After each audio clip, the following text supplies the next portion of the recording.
Hello, everybody. Nice to see you guys again. Let me adjust my computer here just a little bit. All right, I put as our theme for today genuine expression. So, what is genuine expression? Genuine expression is the opposite of fake, right? Genuine expression should be what we all strive for in our performances. I think part of how I came to ever talk about this topic goes back to my very last regular trumpet lessons. I've had one-time lessons after this event, but this event, the last lesson of my regular lessons, in other words, weekly lessons, the guy told me, leave, never come back. Told me that out of all his years teaching, he only had 2 failures. I was the second of those 2. I think some of you have heard the story already. But he said something very interesting that for a while haunted me, but then it became a very good thing. He said, you will not have this sound until you like this sound. You will not, and that was what the whole argument was all about, was getting a very specific sound, a very particular sound. And at the time I wanted to be an orchestra player and do jazz on the side. And his belief was that if you didn't have that sound, you couldn't get a job with the orchestra. And he might actually be true. That might actually be true, at least here in the United States. Because when you listen to the guys today who are getting orchestra gigs, a lot of it is very homogeneous, right? You could almost say that it's just one sound. You could almost say that.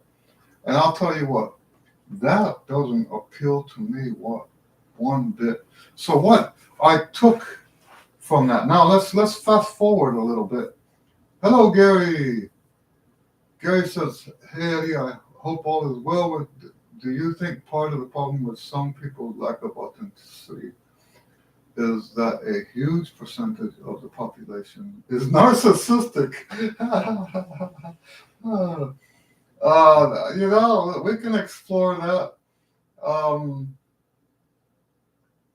Yeah, I don't know. Let me think about that for a while. Anyway, so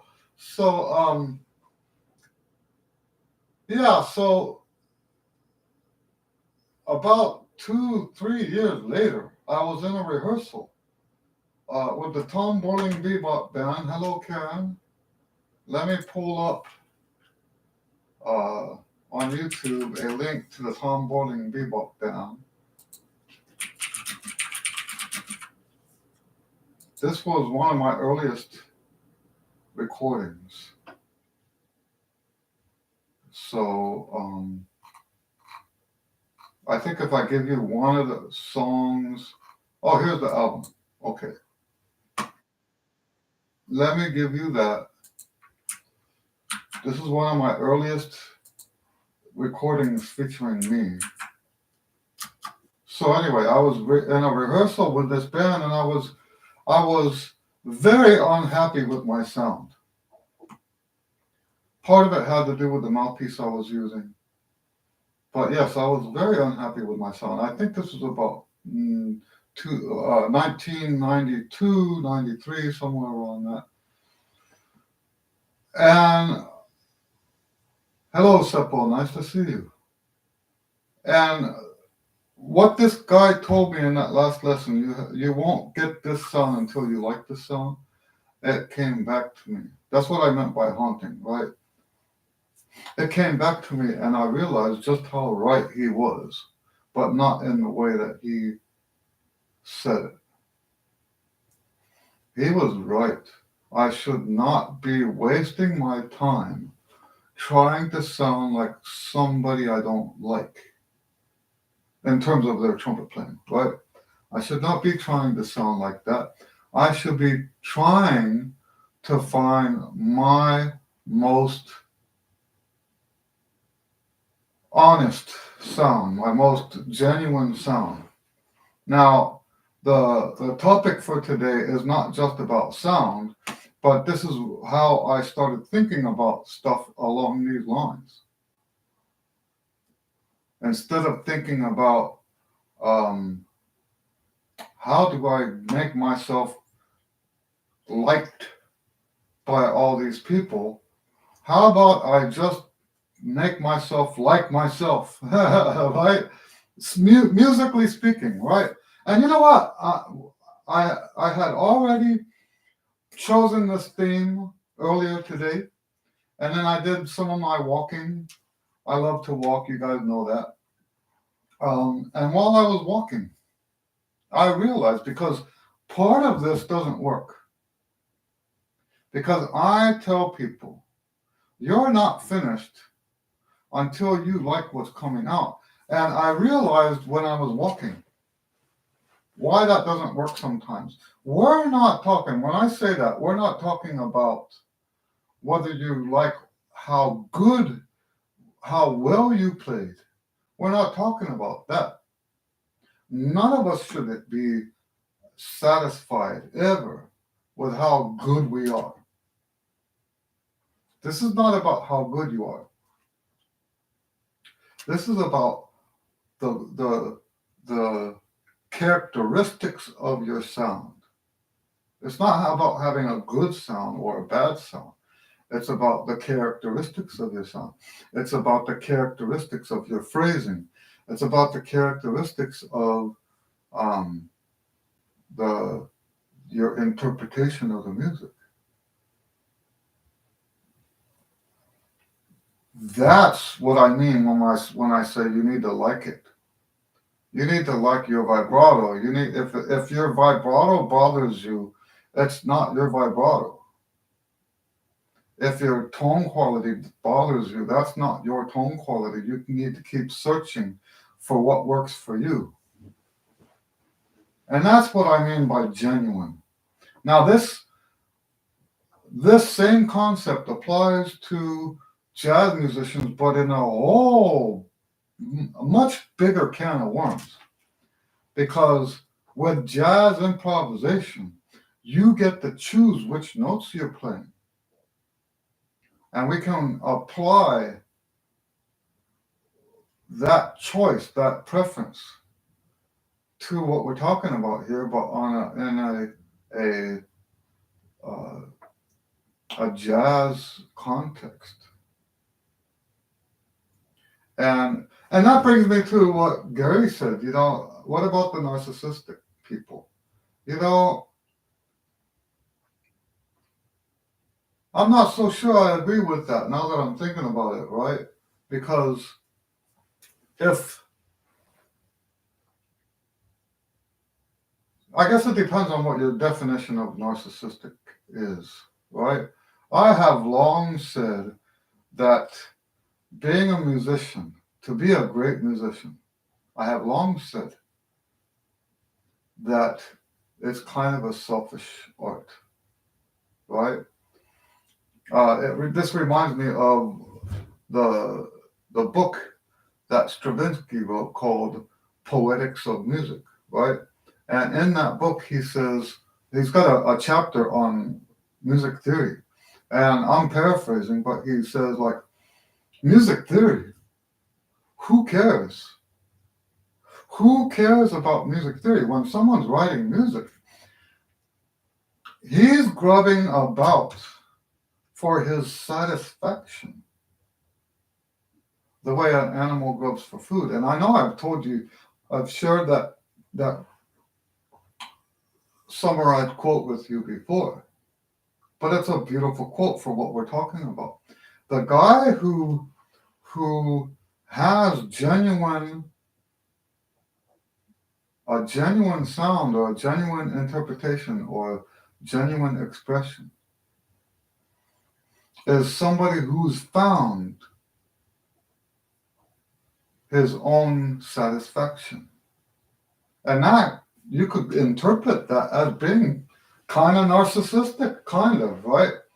Except that it's not, doesn't involve other people. But there is a degree of selfishness involved in becoming a genuine trumpet player, someone who is expressing his feelings, his interpretations, his expression. I hope that makes sense. Now, how does this work? How does this work with ensemble playing? Because some people will point that out that if you're going to be an ensemble, that's not your place to shine with your own personality. I kind of disagree with that.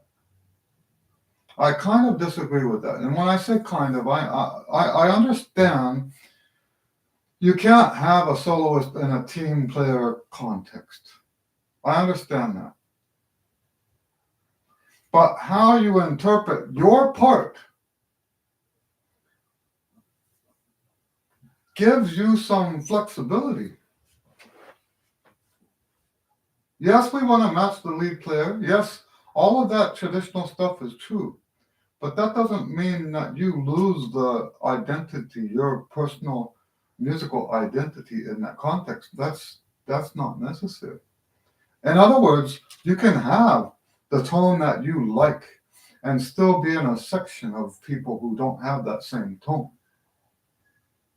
You don't have to like the same tone they like. You don't have to have the same tone they have. People who think that have never heard truly beautiful music before. People who think that that's how it should be are looking for perfection, and there is no such thing as perfection in music. Music is a subjective art form. When there's subjectivity, there's no such thing as perfection. Let that sink in. So, Seppo says, do you know the book by C. Pierce, Modern Etudes? I might. That sounds familiar. With the book, there are recordings by very different astonishing players. I have been using that in my teaching. Nobody can play them as they do. That makes sense. I do have quite a few books of modern etudes. I'm not sure if the one that you're talking about is one of the ones that I have. I don't know. Gary says, like, I wonder if it's having a sense of being greater than you actually are. Like there is always someone better than you, but some people just think they are the greatest and seem fake online. You know what? That's what I'm talking about. If it's going to be about who's better than who, then there is no genuine, because this is not objective. If it's going to be like we have all these contests. I'm fundamentally opposed to the contests. The only reason I help students with winning contests is because I understand that without winning contests, most of the opportunities are closed to you. Auditioning for a band, the opportunity is closed to you. So yes, and because I'm fundamentally opposed to contests, but still teach people how to win, then what I teach is based on that desire to win, right? It's kind of a weird thing to say, right? Because you're saying that you don't respect the process. That's what I'm saying. I don't respect any competition process at all. You guys have seen, I think, maybe some of the competition videos on my channel about what it takes to win. And basically what it comes down to is not offending anybody. I love to use my analogy of restaurants, right? Let me tell you this. If I really, really, really like a restaurant, that's a kiss of death to that restaurant. Let me say that again. The greater the greater I enjoy, the more I enjoy a restaurant, the more likely that restaurant's not going to survive. And I know this from experience. Okay? And so I've had a lot of time to think about this. The way competitions work in music is the same way successful restaurants work. A successful restaurant cannot offend anybody. So you can't have too much flavor, you can't have too little flavor. You just have to find that Goldilocks, just right, middle of the road flavor that people can enjoy. And of course, there's the other things too. Right now, I'm just talking about the flavor. If you want to have lots and lots of customers, you don't offend them with great food. You entice them with mediocre food. So how does that analogy work with what I'm saying about competitions? In a competition, if you're going to do your thing, be prepared to offend at least some of the judges and not make it. I've seen this over and over and over again. So as a teacher, I have to say, hey, I like what you're doing. But keep in mind, if you do that at the contest, you might not win. You might win, and if you do win, you'll probably be first chair. Because you lucked out and they like what you're doing. But if you don't win, if there's nobody, if there's enough people, like for the All-State stuff here in in Texas, they have 5 judges. If 3 of those judges are offended by your personal expression, like by your genuine expression, then you're not going to make it. You won't make the cutoff. Okay? But so we have to have the skill to do what everybody else does to get the contest, to win the contest. Unless you have a principled idea that says you will never go against your interpretation. Now I've had students that went with their own interpretation and won big time. And like I said, that's the problem with that kind of interpretation. Let's take it back to the restaurant. Why do the restaurants that I like so much always close down? Because what I like is influenced by how I grew up. My family grew up all over the country, all over the world, if you include Germany. My mom learned how to cook in all those places that we used to live. She learned how to cook. When we lived in Hawaii, she learned Chinese food. She learned Japanese stuff. She learned all kinds of stuff, and we ate all that. And she learned it from the old ladies out there. So when I try something like Mexican food, we lived in El Paso for all those years. When I try something that's Mexican, I want it to taste like Mexican food. When I eat Indian food, I want it to taste like, I want to taste all those flavors. When I eat Italian food, we just, Pearl and I just ate at a Italian restaurant called Frenchie's. What a great name for an Italian restaurant. Um, Now, this is one of the exceptions, right? Because they've got all those great flavors that I'm talking about, but they've been around for decades. So that's one exception to what I'm talking about. But if you go to some place like Olive Garden, which is obviously doing better than Frenchie's, and you go back to that same formula, don't offend anybody. So you don't put that much spice in the food. And you make sure you at least have enough spice that people who think that way have enough spice to satisfy them, but not so much spice that the people who um, are offended by great flavor.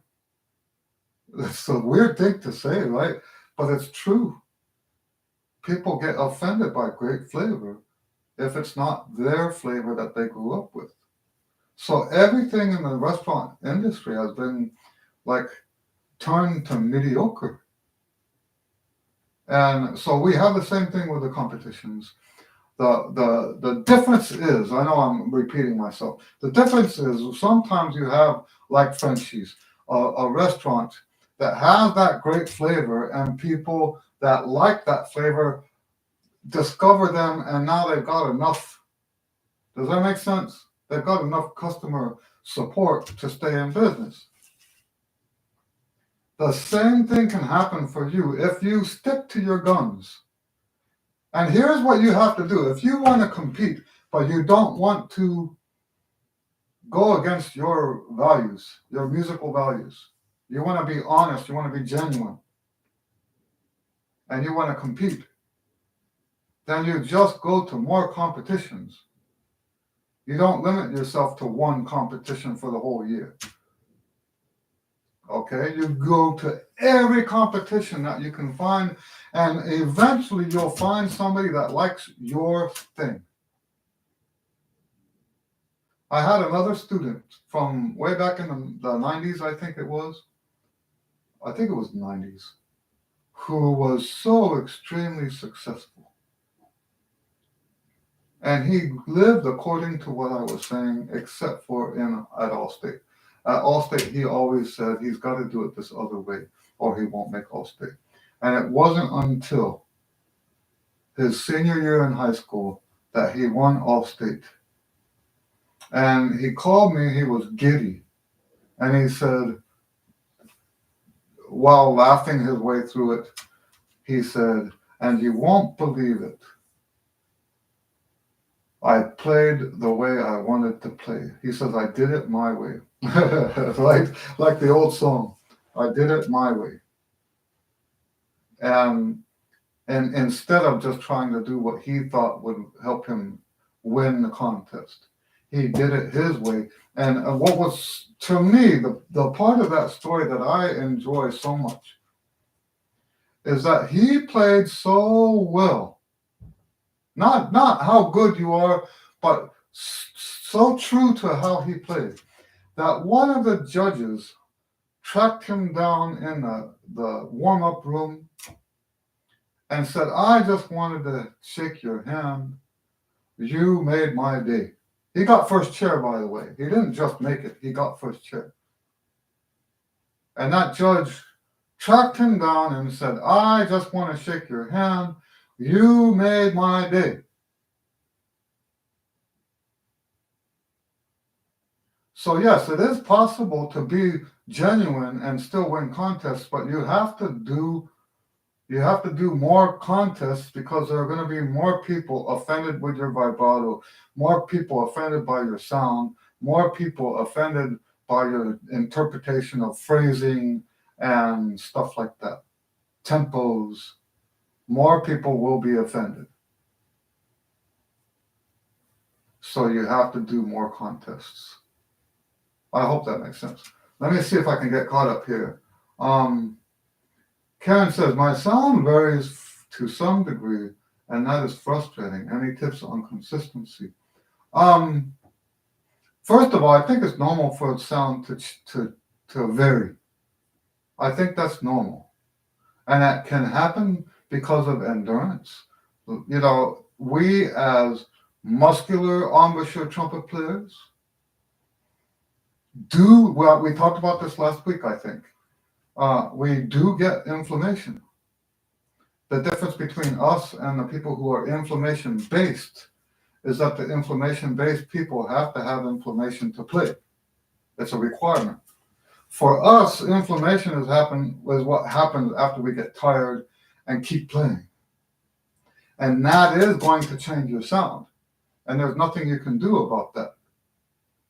The more fatigued you are, the different your sound is going to be. So now, I can tell you that if you're talking about sound purity, like you get fuzz in your sound, that's also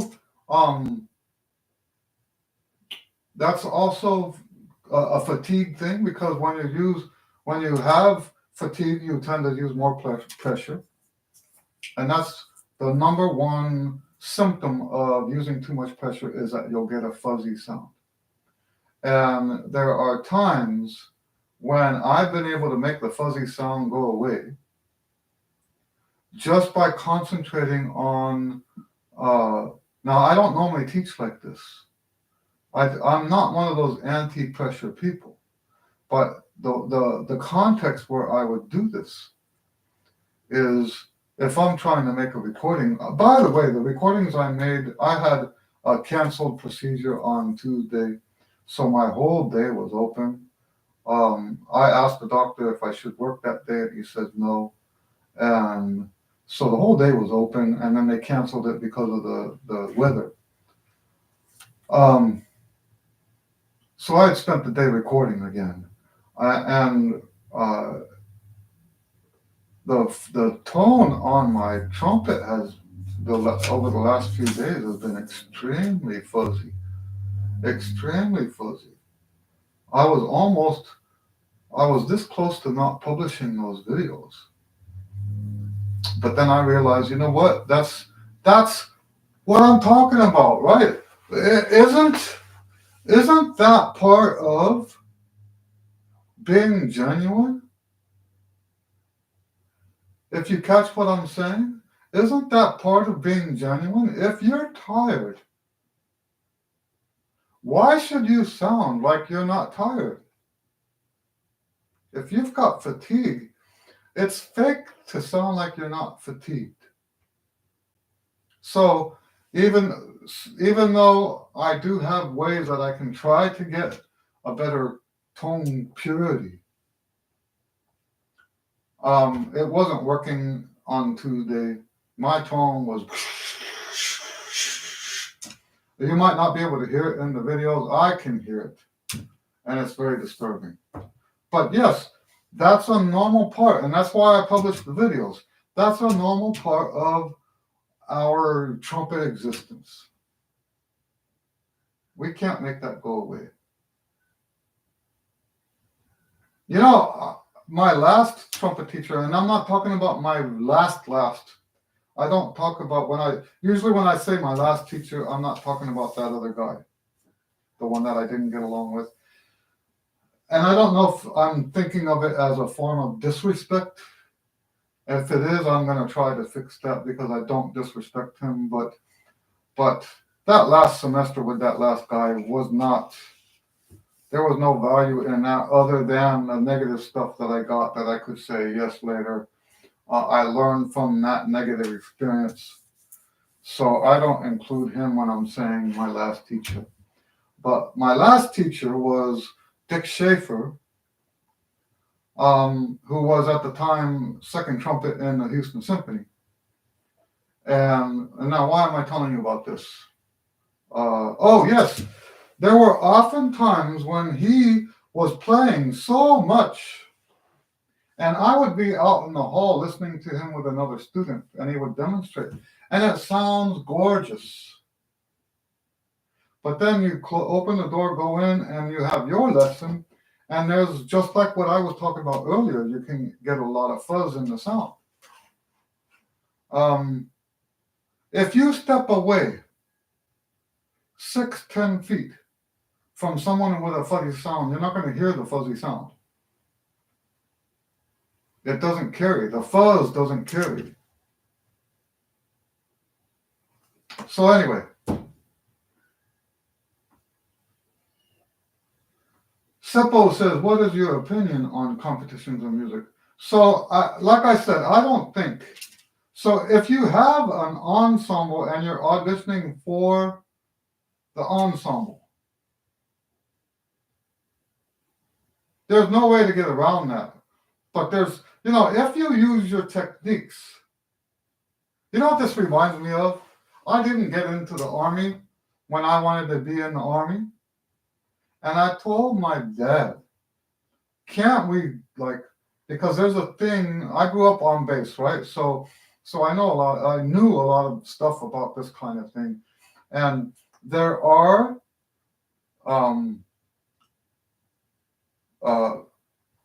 I forget what they call them.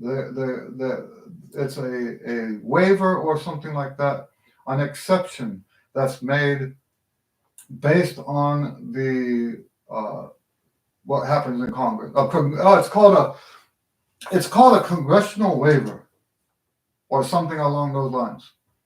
And I asked my dad about the congressional waiver, and he says you could pursue that, but he says if you do get that congressional waiver, you're going to go into the Army already with a bunch of enemies, and you're not going to like that.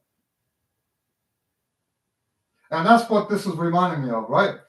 If you're not honest and genuine, and you get into a band that you wanted to get into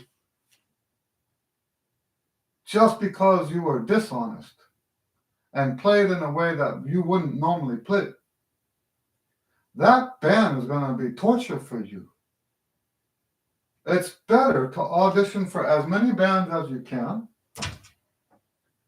and play with the people who like what you do. And if you don't, and I understand there's people that are listening to this that don't have opportunities like that, that there's only 2 or 3 bands in their whole town and none of them like what you do. Well, hey, then it's time to do your own thing. And I mean that with all seriousness. There are stories about Bill Evans, the sax player, going to North Texas and being ridiculed because he was so different. At the time, people only ever played like Michael Brecker, John Coltrane, Michael Brecker, that kind of sax playing, right? Bill Evans gets there and he's not very well received. And yet today, because he stayed the course on his own genuine expression, and if you haven't heard this guy, I encourage you. He's not a trumpet player, but he does what I'm talking about. He's a genuine, expressive soul. When you hear him, not some cheap copy of somebody else that you're doing just to make people like you. He stuck to his guns, so to speak. His name is Bill Evans. Put Bill Evans sax because there's also a Bill Evans that played with Miles Davis, who's a piano player. Both of them played with Miles Davis. But Bill Evans, the sax player, is the one I'm talking about right now. The same thing can be said about Bill Evans, the piano player, but for us as horn players, I think we would appreciate what Bill Evans, the sax player, did a little bit more than, because the stuff with Bill Evans, the piano player, is all very, very, very, very, very, very subtle. And it's hard for non-piano players, I think, in my opinion. It's hard for non-piano players to really grasp how deep Bill Evans, the piano player's interpretation was.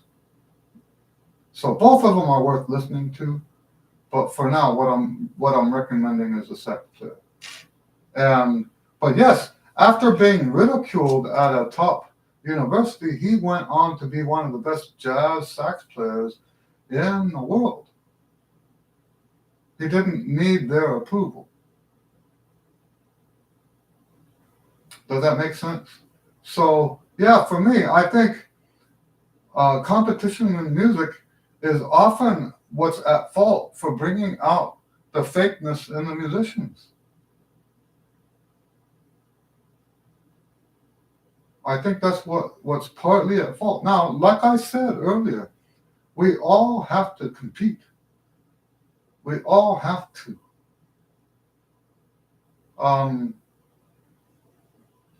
Or there's no opportunities. And for a professional player, that's a bad thing. So a professional player needs to be able to compete. Now, at least here in Houston, the auditions that we have aren't true auditions. They'll hire you one time because they couldn't find somebody else. And they don't know you, but they maybe they heard about you and they're going to hire you and you play for them. That's your audition. That gig, that first gig that you play, that is your audition, and it is competitive. You have to do something on that gig that says, yes, I want to hire this guy again. In the old days, it was good enough to just be a great sight reader. In the old days, you could be a great sight reader and then get the gigs. Now there's not enough gigs for that. Anyway, let me see what's next. Unfortunate constantly says that is a fantastic analogy. Well, thank you. I love that analogy, the food thing. Gary says, true, for instance, the judge in the constant hates vibrato or something, and your thing is to use lots of vibrato. That's exactly what I'm talking about. Oh, competition, he corrected himself. Then he says, I can't stand when chefs add too much ranch. Ranch or any white creamy sauce drives my palate crazy.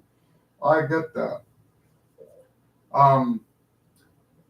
Gary says, your recent hymn videos sound excellent to me. I love your tone, but I get what you're saying. That sound when tired is fuzzy. That's your thought on Maynard not being, what's my thought on Maynard not being fuzzy with pressure? Well, I think Maynard was an inflammation-based player. So it's not the same thing. Okay? You can't look at his chops and say he wasn't an inflammation player. Right? Now, so let me remind you guys, I'm the only one that I know of, and maybe there are others now that I'm talking about it, but I'm the only one that I know of that actually talks that way. I'm the only one that I know of that separates embouchures according to whether or not it's inflammation-based or muscular-based. I don't think he was a muscular player. There might have been some muscle there. Remember what I said last time. I believe inflammation-based was the norm 100 years ago and stayed the norm for decades. So yes, that's what I think. And he found the equipment that would enhance the sound that he did have. But yes, there are the people who are inflammation based are almost always high pressure players, mouthpiece pressure. Almost always. It's not always true, but it's almost always. One of the exceptions for this is what Louis Armstrong writes in his autobiography. He said that he used to put file notches in his mouthpiece so that when he twisted the mouthpiece, it would stick and twist the lips underneath, and that's how he got the high notes. Well, if you keep reading the book, you will find out that all that scar tissue he had on his lips, he twisted too hard one time, and I know this is gross, but this story is worth telling. He twisted so hard one time that this piece of lip came off. He was on a riverboat, one of those steamboats. He was on a riverboat and twisted too hard. That piece of lip came off and landed on the floor.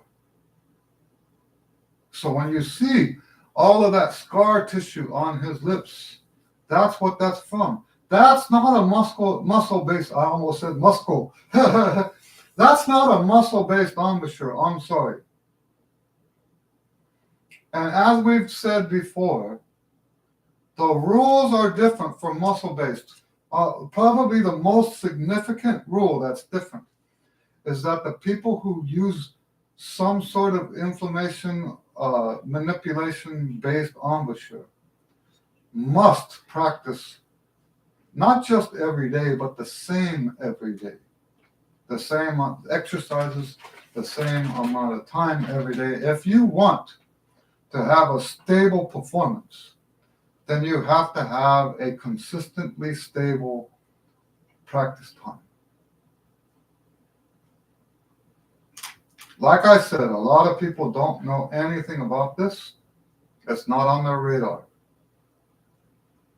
But this is my observation, that the people who play with manipulation are not under the same rules as the people who do not. We, as muscular-based trumpet players, can take time off of the horn and not risk anything. No loss whatsoever. No loss of the chops. No loss mentally. Now, that said, I think there is one thing that I have lost. Not lost. Let's not say lost. It's not lost. It's just rusty. If I take a month off, and you know what? It hasn't been like this lately, but in the past, I would take a month off for whatever reason. I'm not going to go into that right now. Took a month off, come back. The chops are still there. The fingers are still there. Everything's still there except sight reading. And a little bit too also with the improv. Just a little bit with the improv. And I wouldn't say that they're lost. They're more like rusty. Just a little rusty.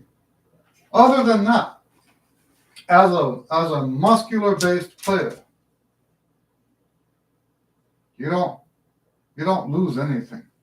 In fact, a lot of times a whole month off can actually give you better chops when you get back, and not in the sense that some people say. Some people say, oh yeah, you can take a month off and you'll sound good when you come back, but then after that, 2 days later, you're going to sound awful. Nope. Not with a muscular-based embouchure. The only way that kind of thing can happen is if you believe that it's going to happen, and now you come back, and because you believe it, it happens. And I've seen this many, many times. I know that sounds like New Age thought, but I have seen people play precisely how they believe they're going to play. precisely. So if they believe they're going to sound bad because they took time off, they sound bad because they believe it. That is a real phenomenon. I'm not one of those who talks about the power of positive thinking because I've never seen. I actually wrote this in one of my books recently. That will be probably published sometime this year. I wrote that I've never seen any evidence in my trumpet lessons that positive thinking and positive words that you say can make you a better player. In fact, most of the time when people speak positively about their own musicianship, most of the time they play terribly. And so that's not something that I've ever witnessed, that saying positive things about your playing will make you play better. But I can guarantee you I've seen over and over and over again for decades the power of negative thinking and the power of negative speaking about your playing. If you say this is hard, you're making it harder for yourself. If you say I can't do it, you're making it harder for yourself. If you think that you'll never be a great player, you're making it harder for yourself. That I know about. I know full well about the damaging power of negative words and negative thoughts. Seppo says, do you know the book Hufnagel? That sounds familiar. Syncopation Studies. Yes, I do know that book. I have been wondering how the dotted rhythms and normal ones should be played. Is that not? Let me look it up and see the cover.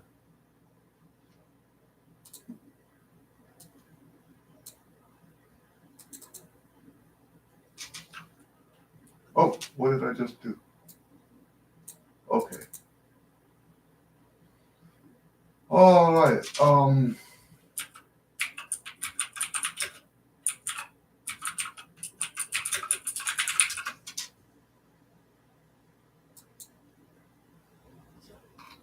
Okay, the cover doesn't look familiar, but I think that's Q Press.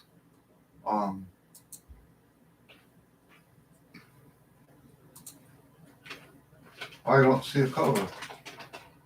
So I remember, yes, I see it now. I'm almost certain that this is a book that I taught out of in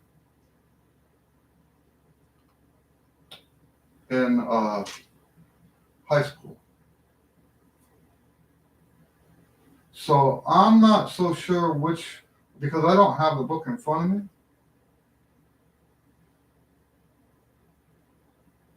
Oh, I see what you're talking about. In the context of swing, I feel total unfamiliarity on the dotted rhythms and straight ones. Just don't know how to play them. Well, in the jazz culture, they're not any different. I thought you were talking about dotted quarter notes, and I'm like, what are you talking about? Right?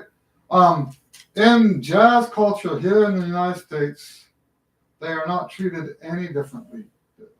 You can, and I've actually told my students, because this has come up before, I've actually told my students I have no clue why people would write a mixture for swing, a mixture of dotted quarters, dotted eighth notes, 16th, and just regular eighth notes. I have no clue.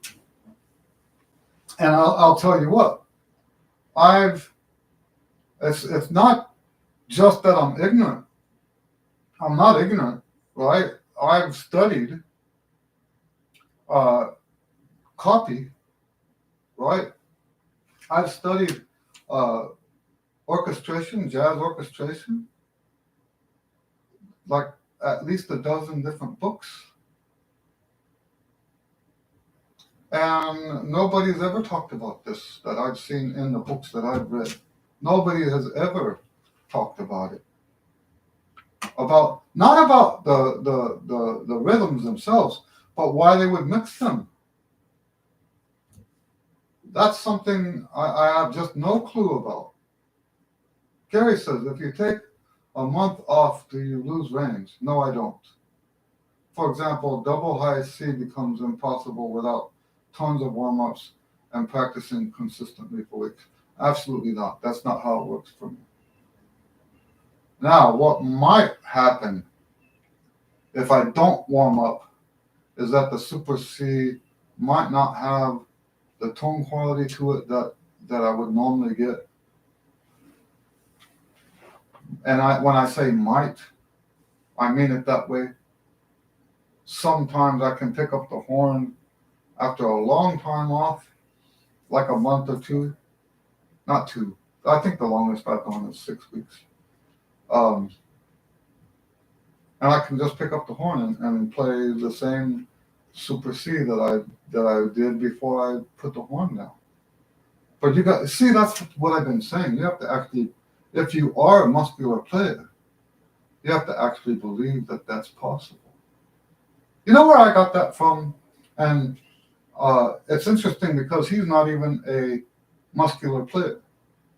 And not, as far as I can tell, he's not a muscular player. John Faddis came and he had a master class at HSPVA when I was still teaching there. And he just had a long flight.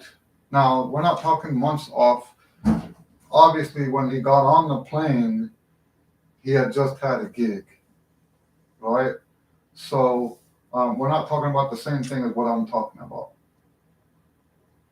But what he said, someone asked him about warming up. He said he didn't warm up. Now, I don't know if he's changed since then. This was in the early 90s or maybe the late 90s. But to demonstrate, he said, I just flew in from Japan.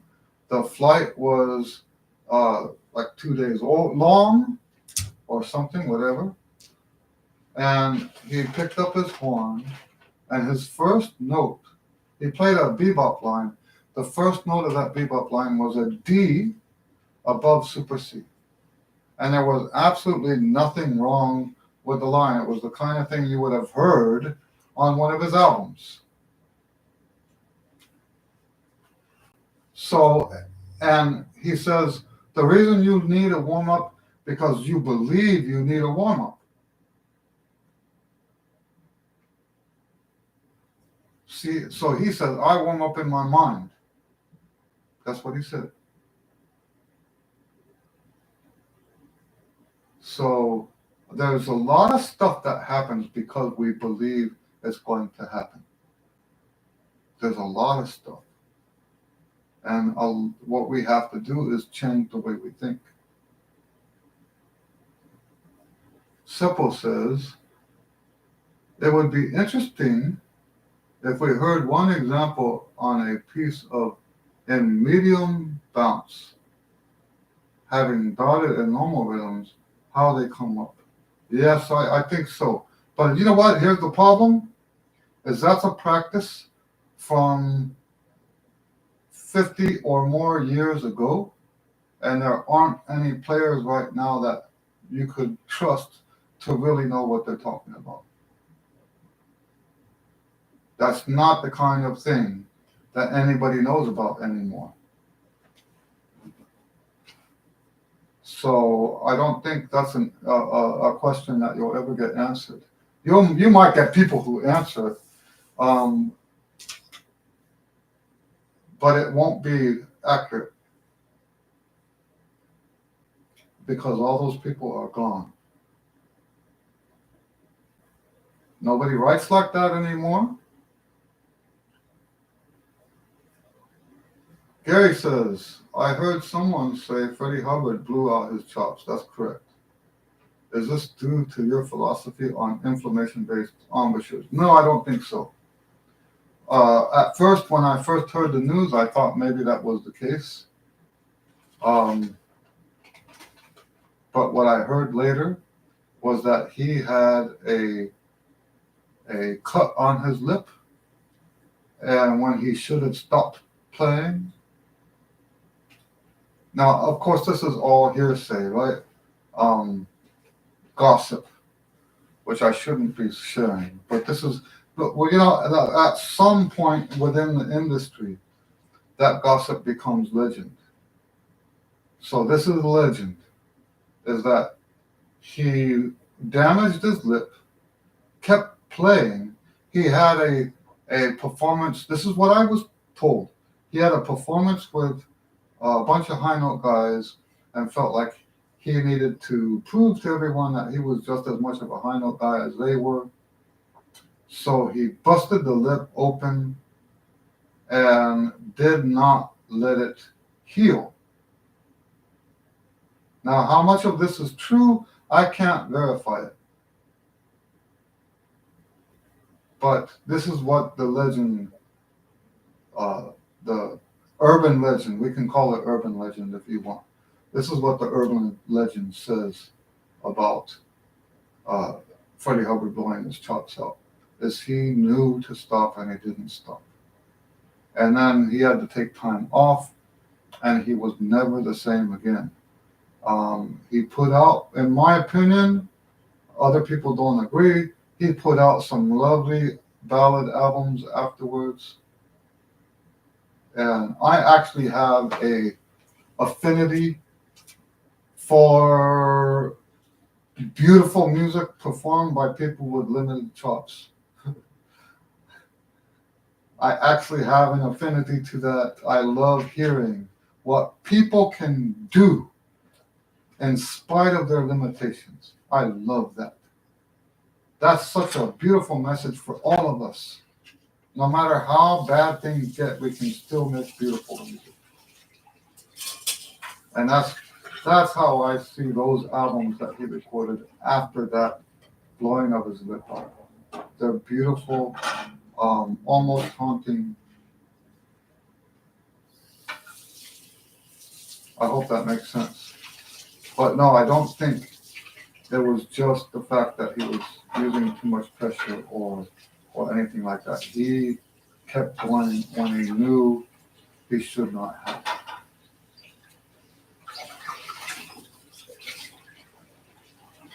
All right, we're winding down, everybody. Anyone have a last question to ask? This is another good one today. Always nice to hang out with you guys.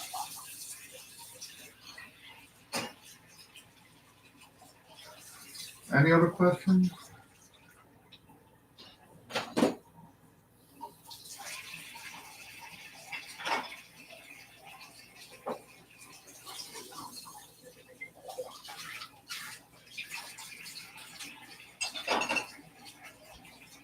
So yeah, when we talk about how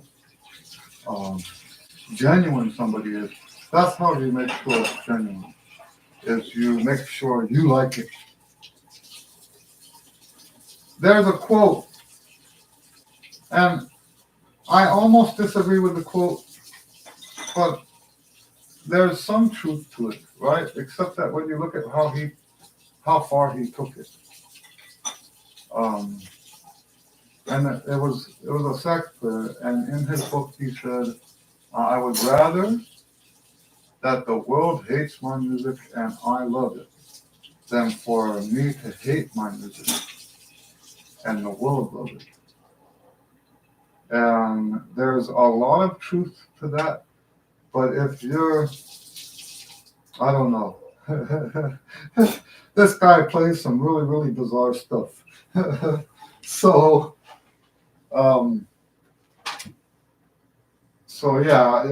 think, and you know what? That quote by itself doesn't sound nearly as bad as it does out of context from what he wrote in the rest of the book. It's anyway. not putting the guy down, but I'll tell you what, it's coming from him. That quote, it's a great quote. I wouldn't share it if I didn't um, think it was a great quote. But yeah. Anyway, I better let you guys go. Great hanging out with you guys again.